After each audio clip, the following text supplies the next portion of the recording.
You're walking in the woods. There's no one around and your phone is dead. Out of the corner of your eye, you spot him.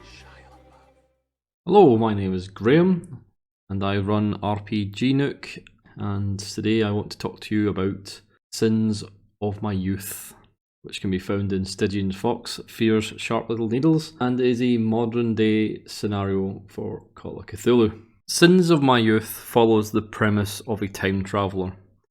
It is set up to explore the ending that is in store for most investigators if they continue down the path of discovering a Call of Cthulhu mythos and the truths that are out there. The time traveller is described as the filthy lunatic, a chimera of animal and human forms mixed together in a grotesque mutation of a being who has dabbled far too darkly with magics he doesn't understand, and he is desperate. Dressed as a homeless bum, he will go out his way to attack one of your player characters viciously and with absolute certainty that he must take them down.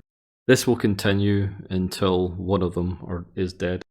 Now, before we go any further, I'd like to say this is not a scenario. This is a plugin event that you can use within other scenarios or campaigns, and it is a very, very good one. However, it is presented as a scenario and says you can build it up to a scenario.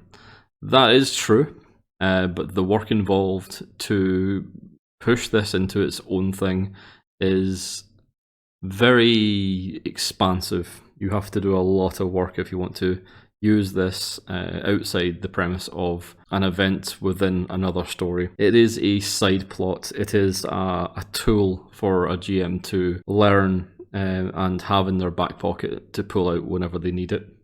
And I must say, it is presented as that, and it's presented very well. And it is a standout for this book, Sharp Little Needles. However, it is called a scenario, and it's really stretching the meaning of that word. Stygian Fox does this quite a few times with these, and I feel that it's a little dishonest, if I'm being honest. Now, the time traveller within the story is one of your PCs. You will have to pick a target or a mark from within your group. The player you pick will be very dependent on how this plugin will be handled. I used it over the course of 3 other scenarios within Fear Sharp Little Needles. I used it in Undertow, I used it in Walter's Final Wish, and I finally used it in Pulvis et Umbra Sumus, I think that's correct, to essentially harass one of my players. I chose my other GM, Orf, and he enjoyed this side plot quite a lot. It threw him for a loop. First of all, I had his car hit coming straight out of the garage as they went to investigate Haynes in Undertow, the driver running off and leaving the scene of the crime. Orf's character, Tommy Tucci, was the first person to investigate the car that rammed them. And when the police showed up and the final forensics came in, I even gave back the only fingerprints that were in the cab to be Tommy Tucci's, Orf's character. And this was basically why I chose him. He was the first person out of the car to investigate. So he was basically it. Because the time traveller is one of your investigators, you are meant to be stylizing him after that PC. He has the same tics, he knows the same things, he knows more than the PC because he's just an older, wiser, and more experienced version.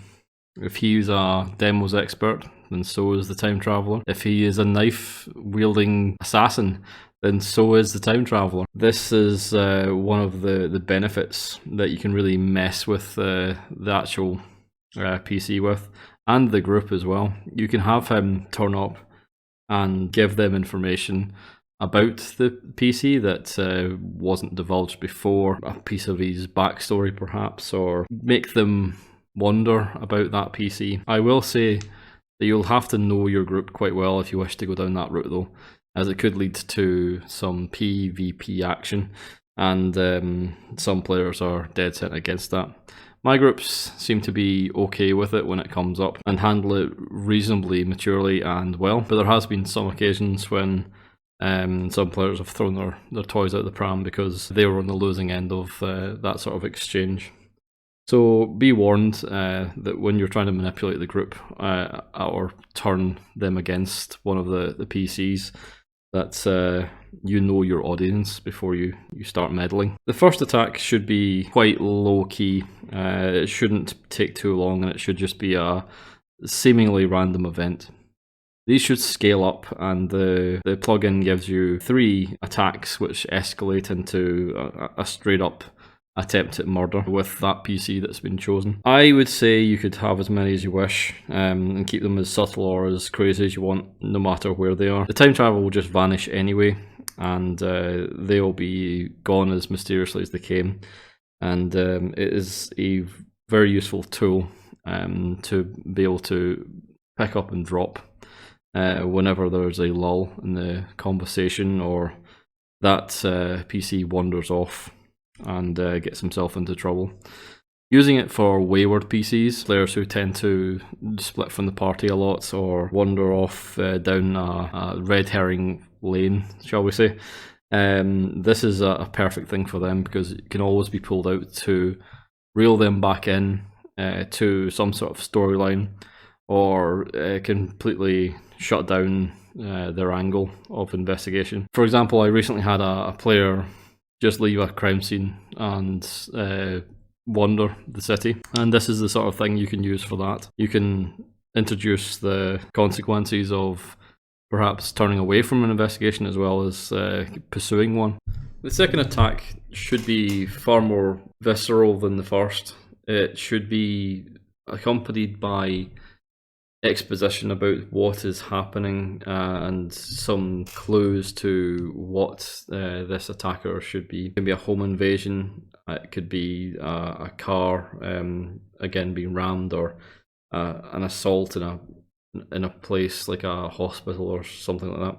I was going to use this second attack in Walter's Final Wish, but the players never left the folks' home and proceeded to stay inside.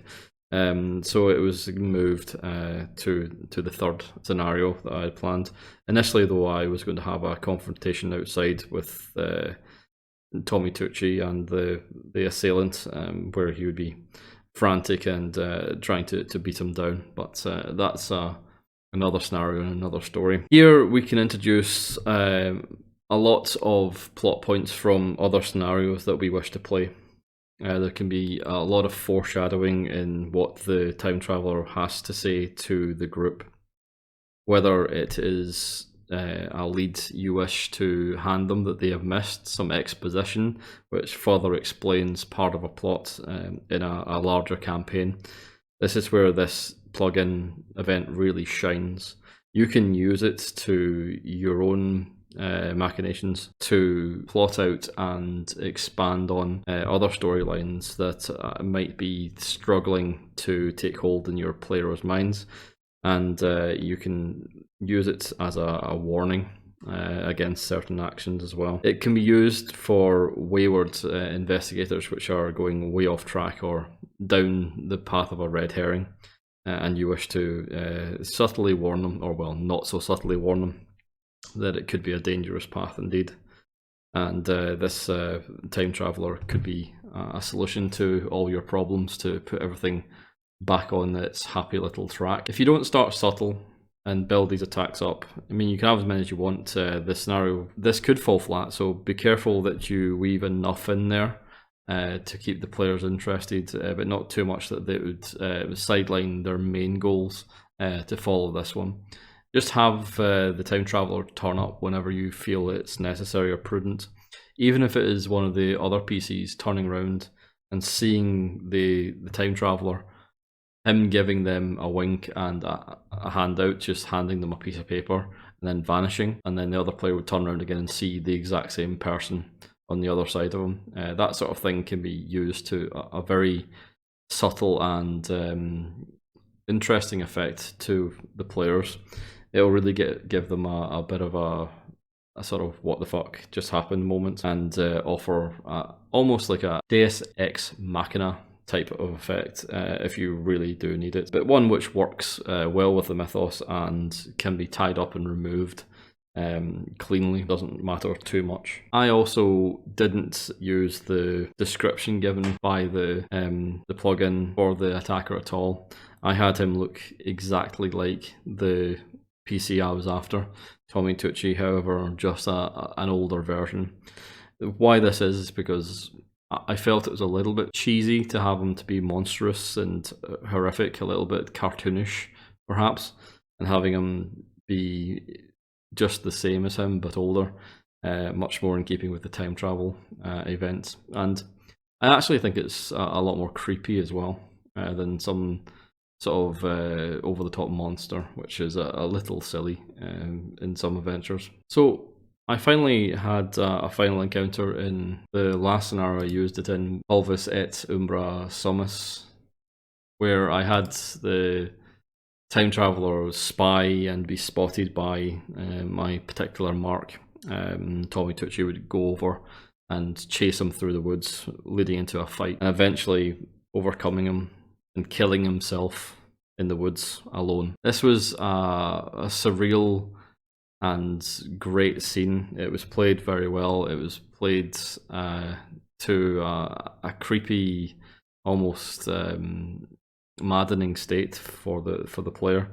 He didn't know what was going on, and when the hounds turn up to take him away and devour him, Tommy just stood there and watched himself be eaten by the corpse that he'd been dragging through the woods to bury. It was a very Sopranos moment with a large mythos twist, and it worked very well. He didn't have much to hand out other than that he was going to be the person who ended the world, and ironically they failed this scenario spectacularly and ended the world. The Hounds of Tindalos will turn up eventually to take the time traveler away. Whether he is successful in murdering the PC or not, he will be consumed by the hounds, which will appear from the corner of the nearest building or structure and ignore everyone but the time traveler, which needs to be removed. This wraps up the side plot very neatly.